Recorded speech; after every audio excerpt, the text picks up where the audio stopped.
Bonjour à tous. Notre objectif d'aujourd'hui est de répondre à cette intéressante question. Comment mettre en évidence une réaction chimique? Une transformation chimique peut être détectée par des signes visibles, qui sont les indices de ces réactions. Il existe 4 signes visibles qui accompagnent toujours ces transformations. Allons-y pour les identifier ensemble. Le premier indice est le changement de couleur. Voyons la réaction entre l'iodure de potassium et le nitrate de plomb, qui sont de liquides incolores. Quand on les ajoute ensemble, la couleur change en passant de l'incolore à la couleur jaune. Donc, le signe de cette transformation chimique ou de cette réaction était le changement de couleur. Regardez à droite de la figure pour comprendre qu'est-ce qu'il s'est passé au niveau microscopique.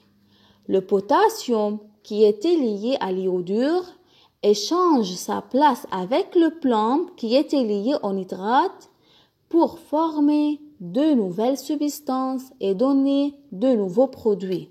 Et par la suite, il y a eu la formation des nouvelles propriétés et des nouvelles caractéristiques, ce qui a provoqué ce changement de la couleur. Le deuxième indice est la formation d'un précipité. Voyons la réaction entre le nitrate d'argent et le chlorure de fer. Ces deux réactifs liquides réagissent ensemble pour donner un produit solide.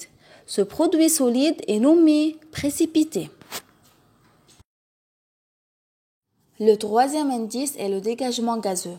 Bien sûr, vous savez qu'une réaction entre un calcaire et un acide produit le dioxyde de carbone qui va s'échapper à l'extérieur en formant des bulles de gaz. Ce phénomène qui est connu sous le nom effervescence, qui est dû à un dégagement gazeux, est un indice d'une réaction chimique.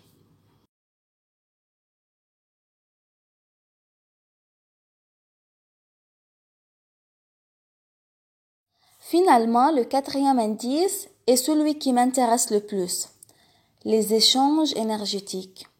Au cours des transformations chimiques, toujours il y a un échange de l'énergie entre le milieu intérieur et le milieu extérieur, c'est-à-dire entre cette réaction et l'atmosphère.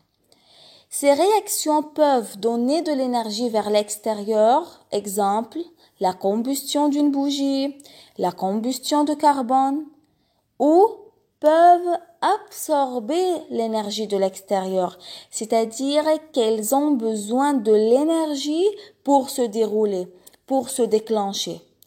De point de vue énergétique, les réactions chimiques qui donnent de l'énergie sont nommées réactions exothermiques. Réaction exothermique, c'est-à-dire donnent de l'énergie vers l'extérieur.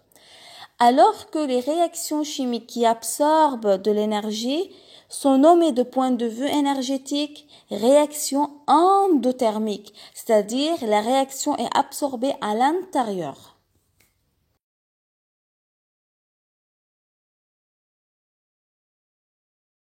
Notez bien, les réactions exothermiques peuvent donner 3 formes énergétiques.